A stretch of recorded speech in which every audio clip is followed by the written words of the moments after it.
Hey, what's going on, everyone? Welcome back to Life in the Grand Valley. My name is Keallan Dowells, a local realtor for Brown Real Estate and Brown Built Custom Homes. And as I always say in every video, here to show you what it's like to live, buy, sell, and build here in the Grand Valley or Grand Junction, Colorado.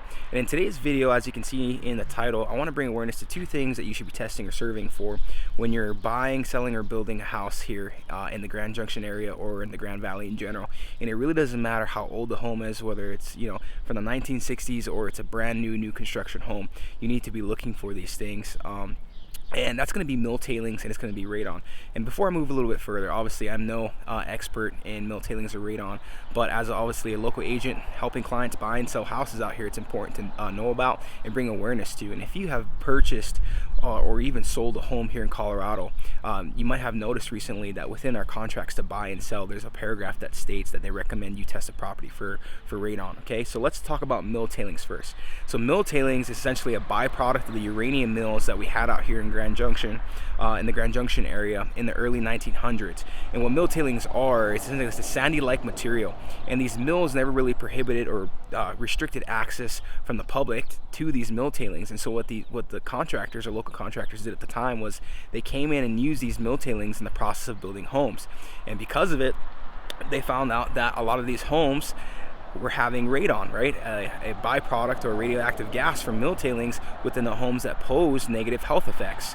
And so what the government did in the mid to late 1900s was they created this remediation program for mill tailings and went out to a lot of properties. I think it was a little over 1,000 properties or so out here in the Grand Valley, and they mitigated or remediated a lot of these mill tailings from the property to prevent the exposure to radon. Well, there's a lot of properties out here that still might have mill tailings on it, and I've heard many stories recently of people who've bought houses 6, 7, 8 years ago who are now trying to resell the homes, who are finding out that they have mill tailings on the property, having to spend a lot of money to get those mill tailings off of the property. And so what you can do is I'll put a link in the description, not only so you can kind of reach out to the county to request more information about mill tailings, but you can request to see if there's ever a survey done for the property you're looking to sell or buy, in regards of if it has mill tailings or not. Okay. You can also find out questions through those resources on how you can get mill tailings removed and that whole process, how you can get it tested for.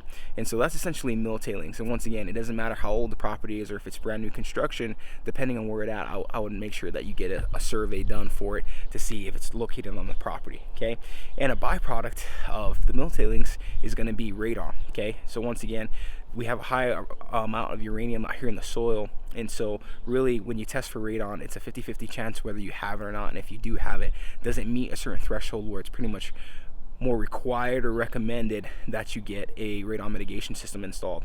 And what that level is about 4 picocuries per liter. And how you can test for that is one of our inspectors. I'm here at a house doing inspection with one of our preferred inspectors for a client, and they offer radon testing. What the process looks like essentially is you need to find the lowest room or enclosed space in the home that's livable to put this radon testing equipment into, and that room can't be open for 48 hours. Now it can be put down into a basement if it's a finished basement, if it has egress windows, but it needs to be livable space that's the lowest level of the home. Okay, you put it in there for 48 hours, it does its thing and lets you know what the levels are.